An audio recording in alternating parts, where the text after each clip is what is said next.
Ia berkata, kamu benar-benar berani membunuh seorang murid dari paviliun petir angin. Kau pasti akan menyesali tindakanmu ini. Ia pun segera mengayunkan lengan bajunya setelah kata-katanya terdengar. Angin melilit Hong Chen yang tidak sadarkan diri sebelum akhirnya melemparkannya ke arah kelompok Hong Li yang berada di belakang. Hong Li segera menerima Hong Chen, kemudian tak lama ekspresinya berubah menjadi pucat. Tatapannya dipenuhi dengan ekspresi ganas saat ia melihat ke arah Xiaoyan. Ia berkata, terlepas dari siapapun identitasmu, aku tidak akan beristirahat sampai kau mati. Menanggapi itu ekspresi Xiaoyan tidak berubah sedikitpun, kemudian ia berkata, apakah salah ketika aku membalas orang yang telah melakukan serangan diam-diam? Ketua klan Hong tentu menyadari jika serangan itu mengenaiku maka akan berakibat buruk kepadaku.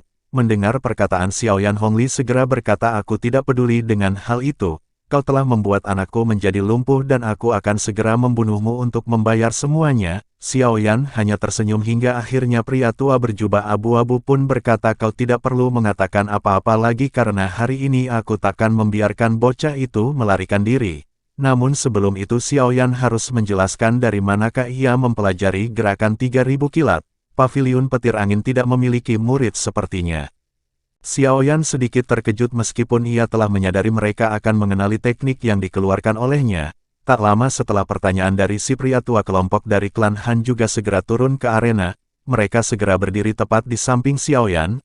Han Qi berkata, Hong Chen telah dikalahkan dalam pertandingan hari ini, apakah klan Hong ingin memakan kata-kata kalian?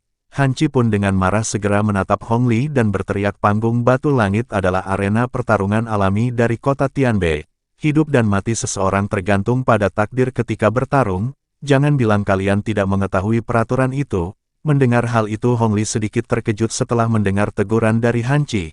Keganasan di matanya segera melonjak dan ia pun berkata, aku tidak peduli dengan peraturan itu. Bocah ini telah menyakiti anakenku dan aku tidak akan tinggal diam. Apakah klan Han ingin memulai peperangan dengan klan Hong karena bocah itu?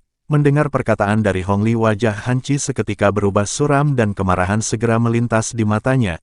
Ia segera berkata, Xiaoyan adalah seseorang yang telah diundang oleh klan Han. Jika kami meninggalkannya setelah ia membantu klan Han, siapa lagi yang akan membantu klan Han di masa depan? Meskipun Hong Li menggunakan perang sebagai ancaman, namun jelas Han Qi akan melindungi Xiaoyan. Tak lama dari perkataan Han Qi terjatuh, tiba-tiba suara terdengar dari arah langit. Suara tersebut berkata, klan Han memang memiliki keberanian. Seketika tatapan Han Qi dan semua orang mengarah ke sumber suara yang menggelegar di langit. Han Qi segera menyadari setelah melihat lencana di dada pria tua tersebut bahwa ia berasal dari paviliun petir angin. Dengan lembut Han Qi bertanya, siapakah sosok pria tua tersebut? Secara alami Han Qi menyadari kekuatan paviliun petir angin benar-benar menakutkan. Oleh karena itu ia tidak dapat bertindak gegabah ketika berhadapan dengan seseorang dari paviliun petir angin. Pria tua segera berkata bahwa ia bernama Cheng Yun dari paviliun utara petir angin. Han Qi seketika menegang setelah mendengar nama yang baru saja disebutkan. Ia menyadari bahwa pemilik nama tersebut adalah salah satu dari 4 ketua besar dari paviliun utara petir angin. Setelah itu Han Qi berkata kepada Cheng Yun, permasalahan dari Xiaoyan memang cukup berat, namun dalam pertandingan kekalahan dan kematian adalah hal yang wajar. Menanggapi itu Cheng Yun segera melambaikan tangannya dan menghentikan perkataan dari Han Qi. Tatapannya segera beralih ke arah Xiaoyan, kemudian ia berkata, karena ketua klan Han berteman baik dengannya maka aku tidak akan mempersulit permasalahan ini. Namun sebelumnya bocah ini harus menjelaskan kepadaku bagaimana ia menguasai gerakan 3000 kilat dari paviliun petir angin. Wajah Cheng Yun benar-benar menjadi jauh lebih gelap setelah perkataannya terlontar. Gerakan 3000 kilat memiliki arti khusus bagi paviliun petir angin. Teknik tersebut bukan hanya salah satu teknik tertinggi melainkan kunci untuk melatih teknik berikutnya yang lebih dahsyat. Teknik 3000 tubuh ilusi petir adalah teknik lanjutan ketika seseorang berhasil menguasai gerakan 3000 kilat pada tingkat tinggi. Selama bertahun-tahun belakangan ini hanya ada sedikit orang di dalam seluruh paviliun petir angin yang berhasil menguasainya. Hanya murid-murid inti saja yang memiliki kualifikasi untuk mempraktikkan teknik tersebut. Saat ini bagaimanapun orang tua berjubah abu-abu telah melihat kelincahan dari teknik yang ditampilkan oleh Xiaoyan. Secara alami ia terkejut melihat orang luar dapat menguasai teknik gerakan 3000 kilat dengan sangat baik. Ekspresi kelompok Han Qi seketika berubah setelah mendengar perkataan dari Cheng Yun. Tatapan terkejut mereka melihat ke arah Xiaoyan dan jelas mereka juga merasa sangat terkejut bahwa Xiaoyan sebenarnya memiliki keterampilan pamungkas paviliun petir angin. Menanggapi perkataan dari Chen Yun, Xiaoyan segera berkata, gerakan 3000 kilat hanyalah sesuatu yang aku peroleh dengan kebetulan. Jika Ketua Chen Yun mendapatkan keterampilan do kelincahan kelas tinggi, apakah akan mengabaikannya atau mempraktikkannya sendiri? Menanggapi jawaban dari Xiaoyan, Chen Yun pun tersenyum kemudian berkata, 10 tahun yang lalu aula koleksi buku paviliun petir angin telah dibobol oleh seseorang. Orang tersebut akhirnya mencuri cukup banyak metode Qi yang salah satunya adalah teknik gerakan 3000 mengkilat. Sepertinya kau memiliki hubungan dengan orang itu. Menanggapi tuduhan tersebut, Xiaoyan tersenyum sinis kemudian berkata, jika hal itu memang tuduhan itu benar maka percuma untuk menjelaskannya. Apakah semua orang dari paviliun petir angin memiliki tingkah seperti ini? Menanggapi hal itu, Hong Li seketika menjadi sangat marah dan berkata agar Xiaoyan menutup mulutnya. Apakah kamu pikir paviliun petir angin adalah sesuatu yang kecil di matamu? Selain itu kamu benar-benar berani bertindak lancang di depan tetua Chen. Di sisi lain Chen Yun segera berkata, kamu memiliki dua pilihan. Yang pertama, kami harus ikut bersamaku bertemu kepala paviliun utara petir angin. Dengan begitu maka dapat menyelesaikan permasalahan dengan keputusan yang akan diambil oleh kepala paviliun. Yang kedua, kamu akan mati di tanganku dan dengan begitu gerakan 3000 kilat tidak akan tersebar ke orang luar. Menanggapi itu Han Qi pun hendak berbicara namun segera dihentikan oleh Chen Yun. Chen Yun berkata, permasalahan ini tidak ada sangkut pautnya dengan klan Han, namun jika terus memaksa maka aku khawatir klan Han tidak akan cukup untuk menahan kekuatan paviliun petir angin. Di sisi lain Xiaoyan tersenyum dan menoleh ke arah Han Qi kemudian berkata, Paman Han tidak perlu khawatir. Permasalahan kali ini tidak ada hubungannya dengan kalian semua dan oleh karena itu kalian tidak perlu ikut terlibat. Mendengar hal tersebut Han Qi seketika mengencangkan kepalan tangannya dan hanya mampu menghela nafas. Ia menyadari dari perkataan Xiaoyan yang sangat benar-benar memahami situasi. Setelah itu Chen Yun pun bertanya, bagaimana dengan keputusanmu dengan permasalahan ini? Xiaoyan segera tertawa kemudian berkata, aku tidak tertarik dengan paviliun petir angin dan aku tidak akan pergi. Menanggapi itu Chen Yun pun mengangguk kemudian tak lama niat membunuh pun melonjak dari matanya. Ia segera berkata, jika begitu maka kamu memilih untuk mati. Mendengar hal tersebut Xiaoyan berkata, untuk menangkapku kau belum memiliki kualifikasi dengan kekuatan yang belum mencapai bintang 5 Douzong. Perkataan Xiaoyan menyebabkan seluruh arena menjadi terpanas. Meskipun penampilan bertarung sebelumnya menakutkan namun kali ini orang yang berada di hadapannya adalah seorang elit Douzong. Han Qi yang berada di sebelahnya pun benar-benar terkejut setelah melihat Xiaoyan yang semula tenang tiba-tiba mengeluarkan perkataan seperti itu. Di sisi lain Han Sui benar-benar kebingungan dan merasakan ketakutan kemudian memeluk lengan dari Han Yue. Menyadari itu Han Yue segera berkata untuk tidak perlu khawatir karena Xiaoyan bukanlah orang yang sembrono. Jika ia berani berbicara dengan cara seperti itu maka ia memiliki kepercayaan diri. Tak lama setelah itu Chen Yun yang benar-benar marah pun segera melesat ke arah Xiaoyan. Hal yang tak terduga tiba-tiba terjadi di mana Han Sui segera melesat menghalangi serangan dari Chen Yun. Seketika tatapan semua anggota dari klan Han benar-benar terkejut, begitu pula dengan Han Qi. Namun tak lama kekuatan hisap segera menarik Han Sui membuat tubuhnya segera mundur ke arah Xiaoyan. Xiaoyan pun menangkap tubuh lembut Han Sui sebelum akhirnya kilatan segera melonjak dari kakinya dan berpindah ke sisi lain. Bersamaan dengan perpindahan itu Xiaoyan pun segera menghempaskan Han Sui ke arah kelompok Han Qi. Tak lama serangan cakar petir pun tepat berada di atas kepala Xiaoyan. Tatapan Han Qi yang berhasil menangkap Han Sui benar-benar dipenuhi dengan keterkejutan setelah melihat serangan menyeramkan dari Chen Yun. Namun sesaat sebelum cakar kilat menghantam Xiaoyan tiba-tiba sosok perak segera muncul dan benturan pun segera terjadi. Lengan berwarna perak dan cakar hantu petir berhenti sejenak sebelum akhirnya tubuh Chen Yun pun bergetar di bawah gelombang udara yang sangat keras. Akhirnya tubuh Chen Yun mundur sangat jauh sebelum akhirnya berhasil menstabilkan diri. Adegan tersebut pun menyebabkan semua mata seketika menjadi terkejut setelah menyadari bahwa Chen Yun tidak dapat bertahan dan dipaksa mundur. Di sisi lain Chen Yun segera memantapkan tubuhnya kemudian mengangkat kepala dengan wajah yang dipenuhi keheranan. Matanya segera menatap tajam ke arah cahaya perak yang berdiri di depan Xiaoyan kemudian ia bertanya siapakah sosok tersebut. Ini adalah permasalahan paviliun petir angin dan ia meminta sosok tersebut untuk tidak ikut campur. Tak lama setelah itu cahaya perak pun menyebar dan memudar hingga akhirnya menampilkan satu sosok yang benar-benar sepenuhnya ditutupi dengan perak. Chen Yun seketika terkejut setelah menyadari bahwa sosok tersebut sebenarnya adalah boneka. Ia tercengang dan bertanya-tanya bagaimana bisa sebuah boneka memiliki kekuatan yang menakutkan. Xiao Yan yang masih terlihat tenang segera berkata, aku telah mengucapkan sebelumnya bahwa kamu tidak memiliki kualifikasi untuk menangkapku. Menanggapi hal itu Chen Yun segera berkata, sungguh tak terduga kau memiliki boneka yang berkekuatan di tingkat Douzong. Aku telah meremehkanmu. Tak lama setelah itu Xiao Yan segera menunjuk ke arah Chen Yun dan memerintahkan si boneka untuk membunuhnya. Seketika boneka pun menginjak kemudian tubuhnya melesat ke arah Chen Yun. Chen Yun seketika terkejut melihat boneka yang melesat ke arahnya. Dari benturan pertama ia jelas menyadari bahwa kekuatan si boneka lebih tinggi dari dirinya. Ia pun segera berteriak kepada Hong Li bahwa ia akan menahan si boneka sementara Hong Li mengincar Xiao Yan.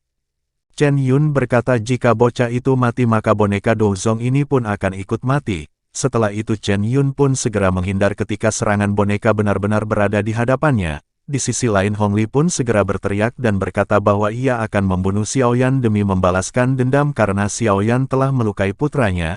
Seketika tatapan Hong Li beralih ke arah Xiao Yan kemudian ia berkata agar Xiao Yan tetap santai karena ia hanya akan mematahkan keempat anggota tubuhnya. Dengan begitu ia akan membiarkan Xiao Yan merasakan apa yang disebut dengan penderitaan yang lebih menakutkan daripada kematian. Menanggapi hal itu aura membunuh juga melintas di wajah Xiao Yan yang awalnya tanpa ekspresi setelah melihat Hong Li yang berjalan dengan senyum buas. Hong Li pun segera mengeluarkan pedang besar dan bersih untuk menyerang. Melihat hal itu Xiao Yan segera menyadari bahwa kekuatan Hong Li tidak lebih lemah dari Han Qi. Menurut perkiraan Xiao Yan Hong Li memiliki kekuatan setengah langkah menuju Douzong. Di sisi lain Chen Yun pun segera berteriak agar Hong Li segera membunuh Xiao Yan. Dari teriakan tersebut samar-samar Xiao Yan dapat merasakan bahwa sepertinya Chen Yun benar-benar kewalahan menghadapi boneka miliknya. Seketika doki hijau tua segera melonjak dari tubuh Hong Li dan segera melesat ke arah Xiao Yan. Dengan cepat Hong Li pun berada di hadapan Xiao Yan kemudian menghempaskan pedangnya membuat semua anggota klan Han terkejut. Namun tiba-tiba sosok Xiao Yan yang tertebas pedang berubah menjadi riak yang berhamburan ke segala arah. Hong Li seketika terkejut setelah menyadari sosok tersebut telah berubah menjadi bayangan. Sosok Xiao Yan telah berada 10 meter di belakang bayangan dengan api yang dipisahkan menjadi dua bagian. Suhu arena tiba-tiba melonjak ketika dua jenis api muncul membuat udara sekitar pun menguap. Hong Li terkejut merasakan perubahan yang tak terduga di hadapannya. Ia pun lanjut menyerang ke arah Xiao Yan yang telah bersiap mengeluarkan teknik gerakan 3000 kilat dalam tahap yang lebih tinggi. Seketika banyak bayangan yang terbentuk membuat Hong Li kebingungan, satu persatu bayangan pun dihadapi Hong Li sementara Xiao Yan bersiap dengan dua api yang mulai digabungkan. Hong Li benar-benar merasa terkejut dan marah setelah ditunda oleh beberapa klon bayangan di hadapannya. Di sisi lain menggabungkan dua jenis api surgawi bagi Xiao Yan saat ini merupakan satu hal yang sangat mudah. Oleh karena itu mengandalkan gerakan 3000 petir yang menyibukkan Hong Li Angry Buddha Lotus Flame pun berhasil dibentuk. Setelah terbentuknya Angry Buddha Lotus Flame energi yang dipenuhi dengan kekerasan pun segera melonjak ke segala arah.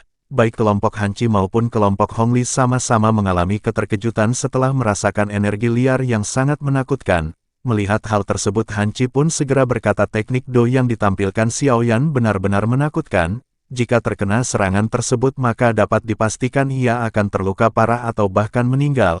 Han Tian juga ikut berbicara sepertinya Xiao Yan telah menunjukkan belas kasihan pada saat aku mengetesnya. Dari penampilan Xiao Yan kali ini bahkan ia merasa sangat ketakutan jika harus berhadapan dengan Xiao Yan. Di sisi lain Hong Li segera memerintahkan semua anggota klan Hong untuk mengelilingi Xiao Yan. Mereka pun segera melesat ke arah Xiao Yan yang seketika berusaha untuk menghindar. Tak lama setelah itu penggabungan kedua api pun telah benar-benar selesai dan Xiao Yan mengangkat sudut mulutnya kemudian berkata kepada Hong Li apakah Anda telah menikmati pengejaran dari tadi? Jika telah selesai maka saat ini tibalah waktunya bagiku untuk menyerangan. Seketika Hong Li pun terkejut setelah merasakan energi liar yang sangat kuat dari Xiao Yan. Ia pun segera memerintahkan semua pasukannya untuk segera mundur. Menanggapi hal itu Xiao Yan berkata tindakan melarikan diri dari ketua Hong sudah terlambat. Xiao Yan segera tersenyum lalu tak lama tubuhnya menghilang sementara Angry Buddha Lotus Flame telah dilesakan. Tak lama ledakan pun terjadi dengan gelombang api hijau yang sangat dahsyat menyebar ke segala arah. Saat ini arena yang sepenuhnya terbentuk dari batu pun mulai bergetar dan retakan tersebar di segala arah. Gelombang panas dahsyat segera menelan semua ahli dari klan Hong yang baru saja menyerang Xiaoyan. Energi liar yang dipenuhi dengan kekerasan pun bertahan cukup lama sebelum akhirnya mulai memudar. Perlahan-lahan semua orang dapat melihat setelah kabut benar-benar menghilang, namun mereka terkejut setelah menyadari bahwa apa yang mereka lihat hanyalah lubang akibat dari kekerasan energi liar. Lubang dengan diameter 100 meter membuat mereka semua merasakan keterkejutan. Mereka benar-benar tak menyangka serangan menghancurkan tersebut berasal dari seorang Do Huang muda. Sementara itu Xiaoyan yang berada di atas langit menjadi pusat perhatian dari semua orang yang menyaksikan pertandingan tersebut. Xiaoyan segera turun ke arah lubang dan melihat banyak dari klan Hong yang berusaha memanjat lubang untuk naik. Dengan tatapan dingin Xiaoyan segera menghampiri mereka satu persatu dan menghantamkan pedang beratnya ke tubuh mereka. Suara retakan patah tulang pun jelas terdengar membuat semua orang benar-benar terkejut. Kali ini Xiaoyan benar-benar sangat kejam dengan tidak memperlihatkan belas kasihan kepada musuhnya. Xiaoyan jelas menyadari orang-orang dari klan Hong akan membalas dendam jika mereka masih dibiarkan untuk hidup. Oleh karena itu hal yang terbaik saat ini adalah meratakan klan Hong dari kota Tianbei. Dengan begitu klan Han tidak akan lagi memiliki musuh di masa depan. Setelah semua ahli dihancurkan oleh Xiaoyan, tatapannya pun segera beralih ke arah Hong Li. Saat ini kondisi Hong Li benar-benar kepayahan dengan baju yang kisut menampilkan rompi yang melekat di tubuhnya. Tak lama setelah itu Xiaoyan pun berjalan menuju Hong Li dengan pedang besar yang berada di tangannya. Bersamaan dengan Xiaoyan yang mulai mendekati Hong Li, tiba-tiba teriakan pun terdengar dan Xiaoyan segera menoleh. Senyum seketika melonjak di wajah Xiaoyan setelah melihat Chen Yun yang benar-benar ditekan mundur oleh boneka silver. Saat ini Chen Yun benar-benar kepayahan hingga mengeluarkan seteguk darah akibat serangan dari si boneka. Meskipun boneka tingkat bumi tidak memiliki teknik Do, namun dengan hanya kekuatan fisiknya saja dapat menghancurkan orang yang melawannya. Tak lama setelah itu Chen Yun segera berteriak kepada Hong Li, kenapa ia tidak memanggil Hong Tian Xiao untuk datang? Apakah kau akan berdiam diri diinjak-injak dan melihat klan Hong dihancurkan oleh bocah itu? Mendengar hal itu Hong Li pun segera terkejut dan kemarahan pun kembali melonjak di wajahnya. Ia segera mengeluarkan sepotong giok berwarna merah darah dan mematahkannya di hadapan Xiaoyan. Tak lama setelah Hong Li mematahkan batu giok merah, tiba-tiba sosok hitam pun telah berada di hadapannya. Pedang besar segera dihantamkan ke tubuh Hong Li membuat ia terpental ke lubang dan batu besar. Seteguk darah pun seketika keluar dari mulut Hong Li yang kepayahan setelah menerima hantaman keras dari Xiaoyan. Seketika setelah benturan tubuh Hong Li pun bergetar sebelum akhirnya menjadi kaku. Bersamaan dengan itu suara teriakan pun terdengar memerintahkan Xiaoyan untuk segera pergi. Kekuatan orang tua tersebut sedikit lebih kuat jika dibandingkan dengan Chen Yun. Mendengar hal itu Xiaoyan segera mengencangkan tinjunya dan menarik nafas dalam. Setelah itu ia menangkupkan tangannya ke arah klan Han kemudian melesat ke arah langit. Namun ketika Xiaoyan hendak meraih boneka tingkat bumi, tiba-tiba aura agung yang dipenuhi dengan niat membunuh segera melonjak. Teriakan yang dipenuhi dengan kemarahan segera bergema di atas langit kota Tianbei. Seketika keterkejutan pun melintas membuat semua orang yang hadir tercengang. Suara yang menggelegar berkata bahwa ia akan robek mayat sosok yang berani membunuh orang-orang dari klan Hong menjadi 10.000 bagian.